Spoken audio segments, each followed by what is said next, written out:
ప్రభు పేరట మీ అందరికీ శుభాభివందనములు. ఈరోజు దేవుని వాగ్దానము.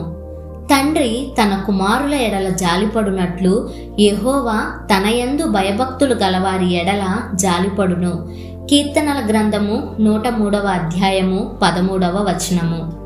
ప్రియ సహోదరి సహోదరుడా, మన దేవుడు ఎంతో జాలిగల దేవుడు కాబట్టే మన పాపములను బట్టి మనకు ప్రతీకారం చేయలేదు, మన దోషములను బట్టి మనకు ప్రతిఫలము ఇవ్వలేదు. భూమి కంటే ఆకాశం ఎంత ఉన్నతంగా ఉన్నదో ఆయన యందు భయభక్తులు గలవారి ఎడల ఆయన కృప అంత అధికంగా ఉన్నది. కనుకే ఈరోజు మనం చూడగలిగాం, సజీవులుగా ఉన్నాం.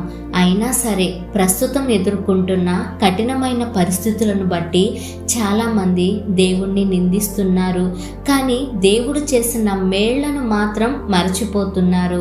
మనం ఎదుర్కొంటున్న ప్రతి వేదన, బాధ ప్రస్తుతం దుఃఖంగానే కనబడుతుంది కానీ సంతోషంగా కనబడదు. అయినా దేవుణ్ణి స్తుతిస్తూ శ్రమలను అభ్యాసం చేసుకున్నప్పుడు అది నీతి, సమాధాన ఫలాలను ఇస్తుంది. ఎప్పుడు మనం దృశ్యమైన వాటిని చూస్తుంటాం కానీ అదృశ్యమైన వాటిని చూడము. కనుకే శ్రమలు రాగానే కృంగిపోతుంటాం.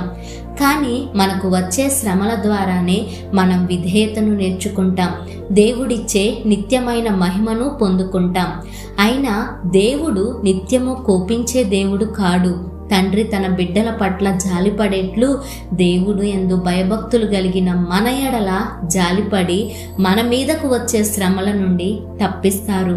కనుక దేవుని యందు భయభక్తులు కలిగి జీవించులాగున దేవునికి ప్రార్థిద్దాం. ప్రార్థన. సర్వోన్నతుడా, సర్వాధికారి, మీ యొక్క మహోన్నతమైన నామాన్ని బట్టి మీకు నిండు వందనాలు అయ్యా. ప్రస్తుతం మా జీవితంలో ఎదుర్కొంటున్న ప్రతి శ్రమ మా మేలుకే అనుమతించారు, మీకు వందనాలు. మమ్మల్ని కీడు నుండి తప్పించావు, మీకు స్తోత్రములు. మీ జాలి మా ఎడల ఉంచి మమ్మల్ని ఆదుకోమని యేసు నామమున ప్రార్థిస్తున్నాము తండ్రి. ఆమేన్.